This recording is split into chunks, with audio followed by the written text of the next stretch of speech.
morning, guys. I have a lunch this morning with my Bible study group from last year. We're getting our books for this year and kind of doing a end of summer, how's everybody surviving type thing. And then I have gotten over my boo-hoos, woe is me from yesterday. Had my little meltdown and temper tantrum and just have left it in God's control, and I feel much better today. It's back to, I think God is just telling us to use what we have and figure it out and move on, and we'll do what we always do, just figure it out. So Rocky went down last night, and I think he worked on the baler. Maybe he worked on something else. I had already had as much of a day as I wanted to have, so I stayed at the house and I did some cross stitch, and I listened to what was I listening to? I was listening to an Anne Rule book. I can't remember which one. Anyway, so I pretty much just like ignored the world for a while. And yeah, that was basically the rest of my evening. So when I get home today, I will see if he did anything with the baler or if he was doing something different. And I'll touch base with him today, see if he needs me to do something with the baler, if he needs me to grab parts on my way through town. I will be switching him out cars. He took the pickup in today so I could have the car, and I will switch him back so I can have the pickup back to do some stuff on the farm when I get home. And we will carry on and just hope for the best. Good afternoon, guys. It was a very, very long lunch, and it was definitely needed. We got there at about 11:30, and I think we left a little after 2. So I didn't get home till after 3 and almost 3:30. And so I've just been kind of puttering. I haven't really done anything this afternoon. Doesn't look like my husband did anything on the baler. The missing parts are still missing. The broken parts are still in there. So I didn't actually talk to him. He had meetings pretty much all day today. So I kind of just left him to his own devices since I wasn't really around to do anything anyway. No more quail have hatched, which is a little disappointing. There were 2 that were had broken through the shell a little bit. But they haven't come out, and I don't know if they will. So these 26 might be all I have. So that'd be about a 60%-ish, I think. Anyway, it beats not getting any, right? So I am just down here now getting everything fed and watered, and I see my pig is running around. I don't know what he's doing. He's run back and forth from the barn about 3 times, probably waiting for me to bring him his food. He is now free range. We feed him at night in his pen, but we just leave the door open because even with the tire against the pallet, he's got enough muscle on him now that he's figured out that he can push it and open it himself. So there's just no sense in trying to lock him in. He goes in there at night and sleeps. If he's not in there, he's usually under the quail pen where Casper usually sleeps, and we'll find the 2 of them cuddled up together. So my biggest fear was that he would either try to wander away or that the dogs would go after him. But the dogs don't bother him, and he's not wandering. So we're calling it a win. Okay, I'm gonna get him fed, get everybody else fed, and figure out my day or my evening, or maybe this is all you're gonna get today. We got a nice little gift last night. A friend of ours, friend of a friend, brought us some, honestly, I'm not sure what it is. Oats, maybe? Barley? I can't remember what my husband said it was. But we have probably half of a bean box full of grain. So I'm going to scoop some out for the bum lambs, just to give them a little more something. What do you think?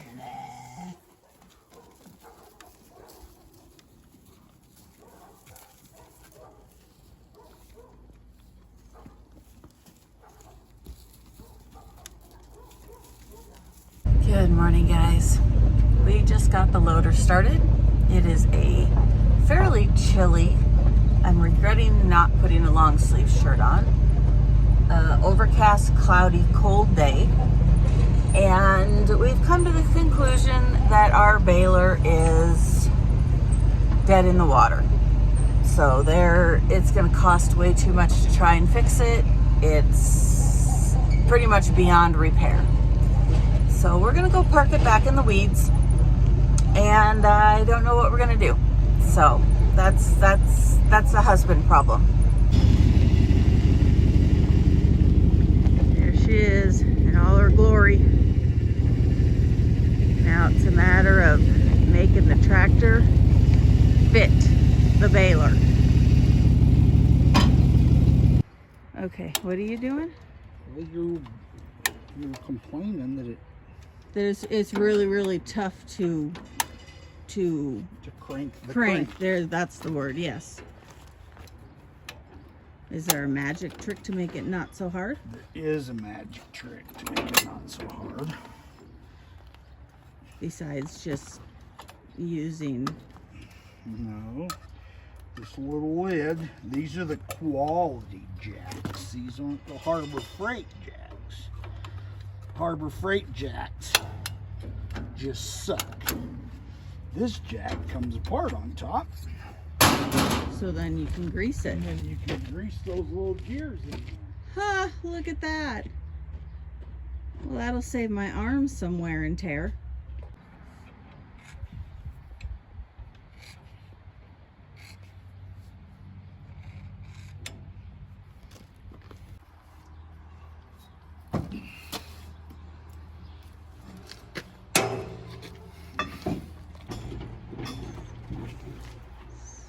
Made a push. It ain't moving even a little bit. Yeah, it's locking it. See it? I mean, it's not moving it, but it's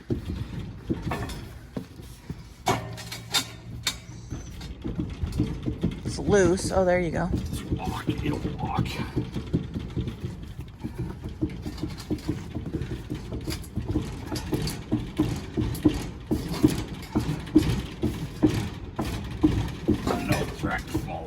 Yeah, I just was noticing the wiggle. You want me to get the tape measure? Yeah. So, for 30 some odd years, as a custom haystacker dude, I cussed John Deere balers. Because they made John Deere bales. John Deere balers make the best hay. Quality of hay in the bale.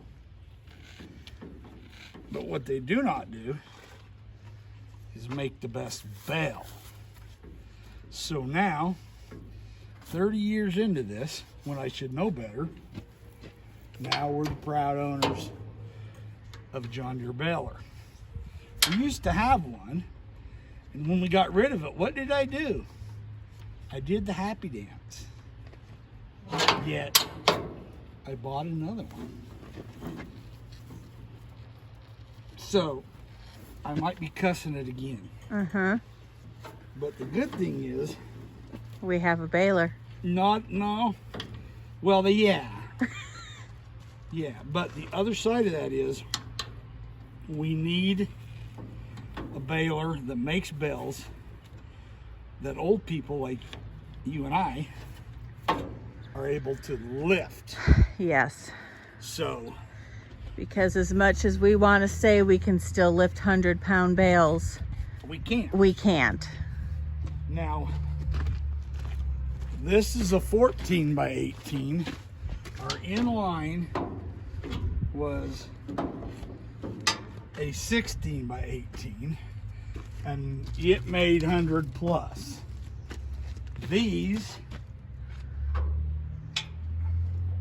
I'm hoping to be able to get down to 75 pounds without shortening them up, because where these are 14s instead of 16s, they almost need to be a 50-inch bale in order to stack good. Okay, so what does the 14 and 16-inch mean? So, come back and look at the chamber. 18 inches wide, which is the normal way a bale is sitting with the strings on the side. Okay.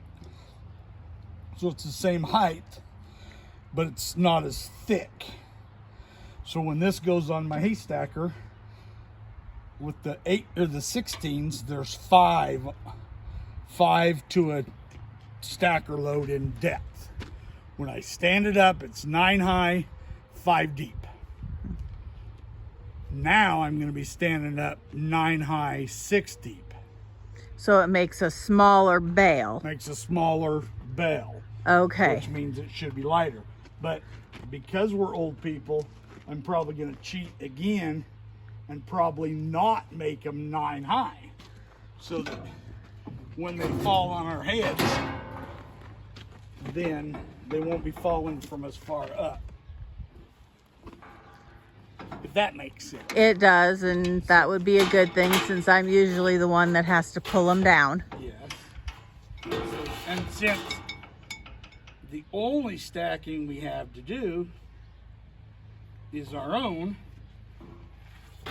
and it's only coming from out back to in here, I don't know that I care if I short stack. Correct. Because, you know, when I was hauling for other people, a retriever had to get a hold of it and haul it. Correct. So you always hauled 9 high for that reason. But now we're feeding our own. Hey, there's not a grease dessert here. Huh, that's different than the other John Deere baler we had. Oh. It greased right here. Huh. Okay. Okay. So the manual said there were 19 grease zerks. So far I have greased 1, 2, 3, 4, 5, 6, 7, 9. Did you do this one in here? 10.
Well, it's taken us all day, but we're in the field.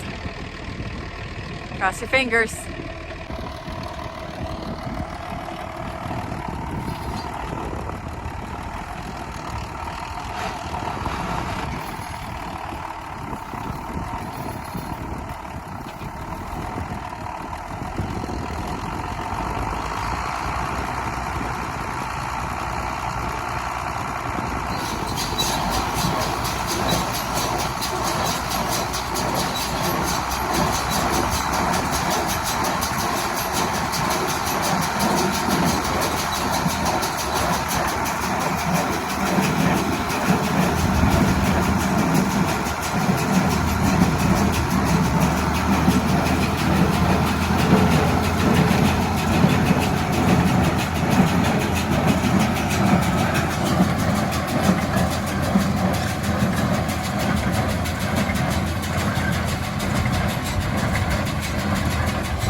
made a bale. We made a bale.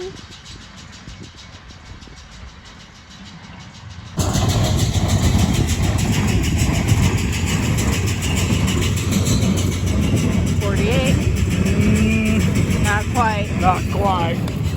Well, it is official. We are making bales, finally. We just had a conversation on how to bale because with the new swather that has a conditioner on it and a new baler that I have to remember you can only turn one direction or you're going to rip the bugger apart. I have to learn how to bale all over again. Plus, I can't bale in the afternoon. John Deere balers do not do well with dry hay, so they have to have some dew on them. So there won't be any more baling in the middle of the afternoon. It will be very early morning or late at night, which is unfortunate because I like my sleep. So we will have to have new game plans for baling, but we have a baler. We are making bales. Now I can move on with weaning all the lambs, getting them back into the barnyard, separating off my replacement lambs, selling what I'm not going to be keeping for lambs, and then I need to start. I'm probably not quite, little over 30 days from breeding. I think I'm gonna start September 20th. Today is the 9th, so not quite 45 days, a little over 30. And we will gear up for that as well.